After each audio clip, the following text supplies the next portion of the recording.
এক যুগান্তকারী পরিবর্তনের মুখোমুখি হয়েছে পাকিস্তানের টেক্সটাইল শিল্প।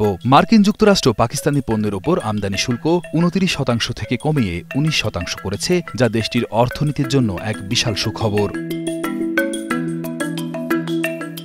এই নীতিগত পরিবর্তনকে পাকিস্তানের জন্য সবচেয়ে গুরুত্বপূর্ণ রপ্তানি খাতের জন্য একটি নতুন দিগন্ত উন্মোচনের সুযোগ হিসেবে দেখা হচ্ছে। তবে শিল্পের শীর্ষস্থানীয় নেতারা সতর্ক করে দিয়েছেন যে কাগজের এই বিজয়কে বাস্তবে কঠিন পরীক্ষার সম্মুখীন হতে হবে, বিশেষ করে বাংলাদেশের সাথে প্রতিযোগিতার ক্ষেত্রে।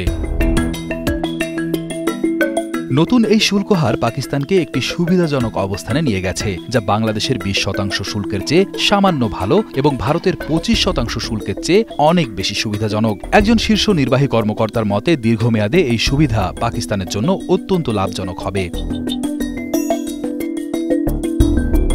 পাকিস্তানের অন্যতম বৃহৎ টেক্সটাইল রপ্তানিকারক প্রতিষ্ঠান লিবার্টি মিলস লিমিটেডের প্রধান নির্বাহী তেমুর মুকাতি এই ঐতিহাসিক মাইলফলক অর্জনের জন্য পাকিস্তান সরকারের প্রচেষ্টার প্রশংসা করেছেন। তিনি বলেন, যেহেতু যুক্তরাষ্ট্রে পাকিস্তানের মোট রপ্তানির সিংহভাগই টেক্সটাইল পণ্য, তাই এই শুল্ক হ্রাসের ফলে সবচেয়ে বেশি লাভবান হবে তার শিল্প। গত অর্থবছরে পাকিস্তান প্রায় ৪.১ বিলিয়ন মার্কিন ডলারের পোশাক যুক্তরাষ্ট্রে রপ্তানি করেছে। বাংলাদেশি মুদ্রায় এর পরিমাণ প্রায় ৫১,২৫০ কোটি টাকারও বেশি। For trading partners with the US.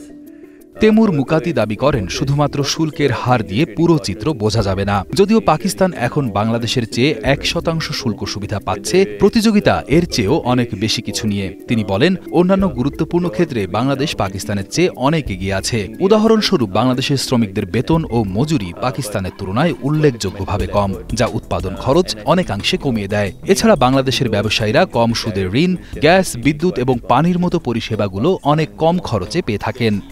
At 19%, what's very interesting for us to see is মুকাতি জোর দিয়ে বলেন, একটি কোম্পানির চূড়ান্ত খরচ এবং প্রতিযোগিতা শুধু শুল্কের উপর নির্ভর করে না, বরং এই সমস্ত বিষয়গুলোর সমন্বয়ে নির্ধারিত হয়। তিনি পাকিস্তানি ব্যবসায়ী সম্প্রদায়কে এটিকে একটি দৌড় প্রতিযোগিতা হিসেবে দেখার আহ্বান জানিয়েছেন। যেহেতু ভারত ও বাংলাদেশ উভয়ই একই বাজার দখলের জন্য আগ্রাসীভাবে চেষ্টা করছে, তাই তিনি সতর্ক করে দেন যে আগে আসবে সে এই সুবিধার পুরোটা পাবে।